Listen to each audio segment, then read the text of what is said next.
Today, we got the C7 Z06, the car you can buy for $70,000 that will beat Lamborghini Huracans in roll races. So let's go for a drive and talk about everything this car has to offer and if you should really buy one. Let's go.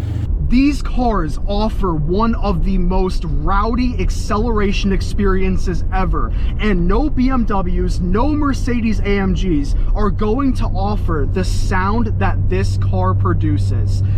The only way I can describe it is like, it's demonic, literally demonic.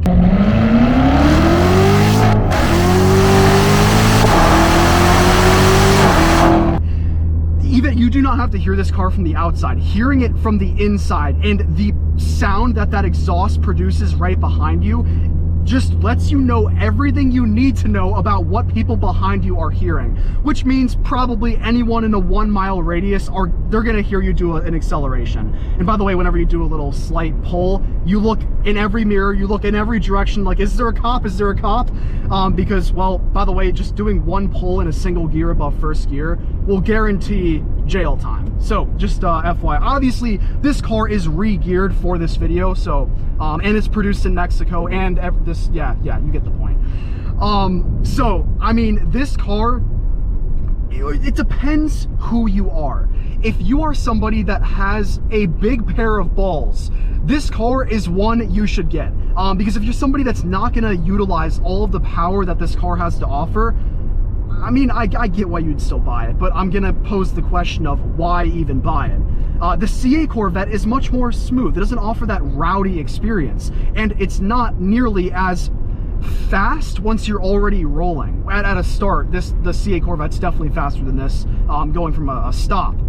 But this one is one where you go on back roads, long strips preferably, or you hop on the interstate and you hit speeds that you should not. And heads up, do not buy this car if you don't have experience with high horsepower cars. Whoever gave me this car should not have given me this car. I'm just kidding. I mean, please, I promise, I know what to do, okay? I promise. But this thing really does require the utmost maturity from the driver. This would be so easy to crash. Especially on, like, right here, if you were to do an acceleration but not know what speed to take this car into that corner, yeah, you're done. But I will say this car has 6 piston brakes in the front and 4 piston brakes in the back. And yes, it stops damn well if you need it to. It also has exceptional cornering ability. That was a nice old jack. Sorry, we got another one of these right here.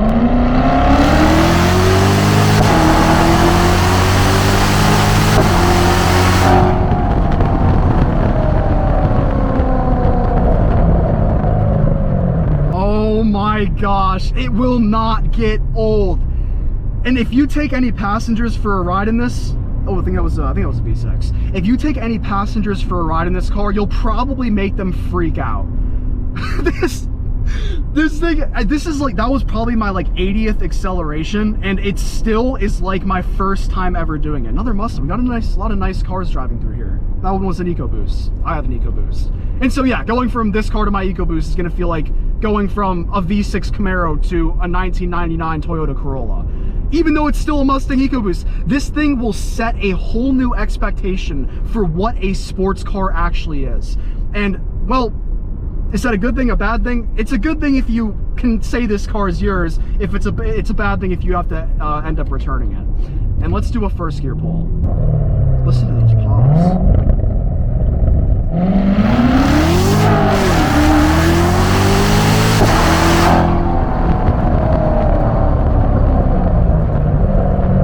This thing is an actual weapon. Like, it feels like there is jet fuel.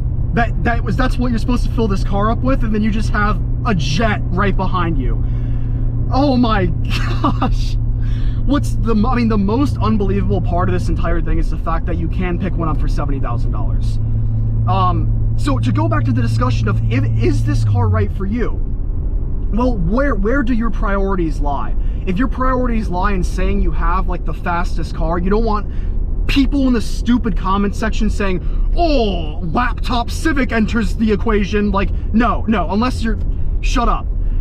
This thing stock out of the factory gives you an acceleration equivalent to the power of more than a Lamborghini Huracan. That was probably not the most put together sentence, but you get the point. I drove a stage 1 tuned Audi RS5, and this thing makes that car feel like a joke. A 500 horsepower Audi RS5 is laughable because of what this car can do. Really, just think about that for a second. Now, I will say, after the C8 Corvette came out, the exterior design of this car is just not as good. It's still a beautiful car, don't get me wrong. Same thing with the interior. You know, you have all your necessities. You do not need more than this. A nice infotainment system, when you select driving mode, you get your sound management and steering feel. All Corvettes for me don't have a stiff enough steering wheel. That's being a little bit picky. I just wish it was a little bit sharper. And sorry guys. And that right there was the traction control actually cutting power. That's another thing. This car does have your back. It will not let you mess up. Well, unless, well, you can still mess up, obviously. But this car with 650 horsepower needs a good traction system. And this thing has a perfect one, in my opinion. If you watch my videos, you know how I drive these cars. And so I can tell you right now, yeah, I'm not like the best driver in the world, obviously, not even close to it. But this car has my back. You just have to, again, know what speed is reasonable when you're going into a corner. Or if you're driving in an unknown location, you better know what's coming up, because the 0 to 100 in this car is ridiculous. The 0 to 60 is just what holds it back on an unprepped surface. Because it doesn't get traction unless, you know, you're on a prepped surface. This car, this one specifically that we're in, has 315s for the tire width, which is a fat ass tire. But again, you can only do so much when you're dealing with 650 horsepower.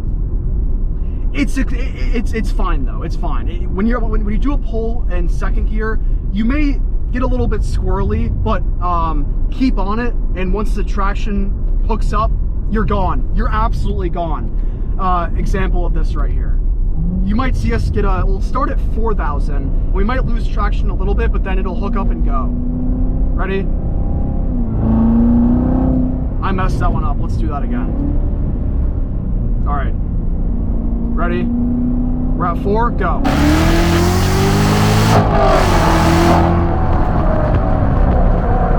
It climbs RPM so fast too. You probably saw I was a tad bit late on the shift there.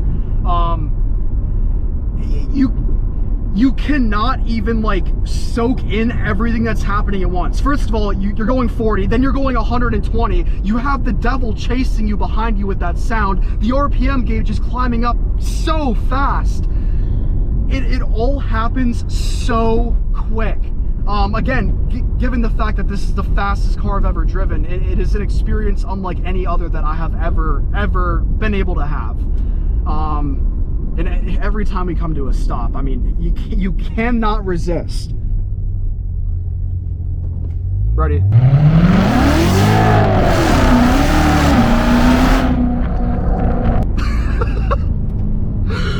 Oh my gosh, guys, when you grow up, when we all grow up, we're just kids in an adult body, especially if you like cars. And this thing will make you laugh your ass off because it is that much fun. Gosh, Corvettes are growing on me more than literally every other car.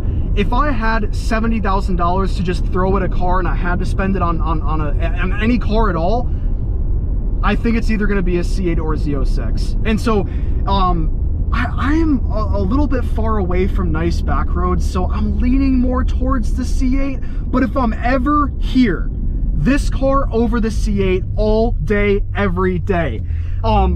If we were to go from,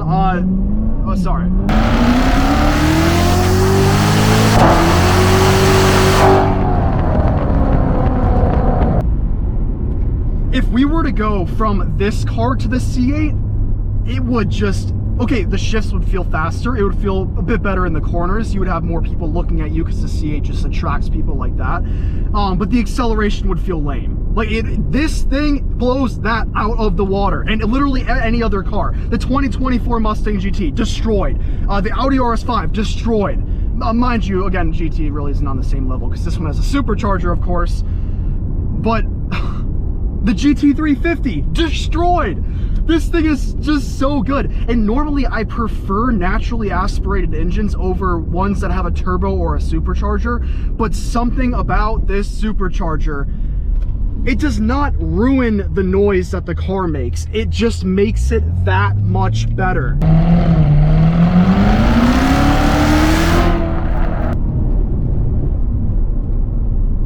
And to talk about this supercharger, it does not whine as much as I'd like it to. I'm sure you guys are familiar with how Hellcats whine. This one is nowhere near on that level. But when you're around 3,000, you could probably hear it. Take a listen.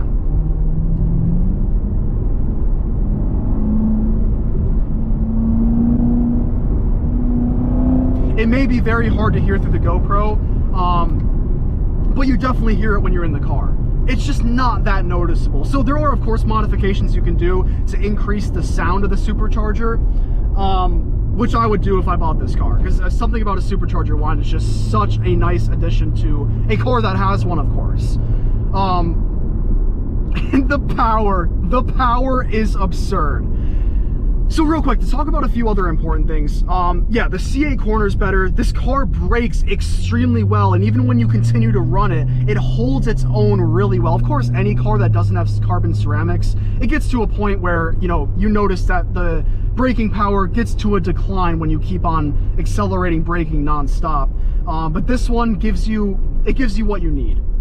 That's for sure. Trust me when I say that, because I've been ramping on this car.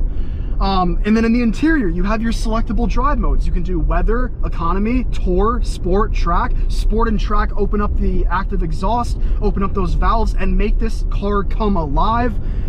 Track mode is my favorite design on the gauge cluster. You can see the other ones real quick. This is sport mode. That one looks really cool as well. And then tour, economy, and weather all have the same one, which looks like that. Lame. I'm either always in sport or track. And it just makes the car feel so much more responsive. And of course, yeah, holding those RPMs higher, shifting quicker. I mean, really, when you do floor this thing in tour and then you switch to track and floor it, it gives you really like a whole new experience. It'll make you scream like a little freaking kid. And it did that to me, well, every single time I floor it. So you can roast me in the comments, but wait till you get in this thing and you'll see what I mean. Oh my gosh. I mean, other than that, guys, I think that's about everything you need to know about the C7 Z06. Would you buy this? And let me know, what's more appealing to you, a C8 Stingray or a C7 Z06? Again, it just depends on what type of person you are. If you don't utilize the full potential of the car, then don't buy the C7 Z06 because you're better off with the C8. That's just the truth. And also, not to mention, these cars are very reliable and just a great package all in all. Thank you to H&H Rentals in North Charlotte for helping to make this video possible. I linked their Instagram in the description. Check out this video as well if you want to see the C8, because that car is an absolute beast as well. Thank you so much for watching, and I'll see you in the next one. Peace.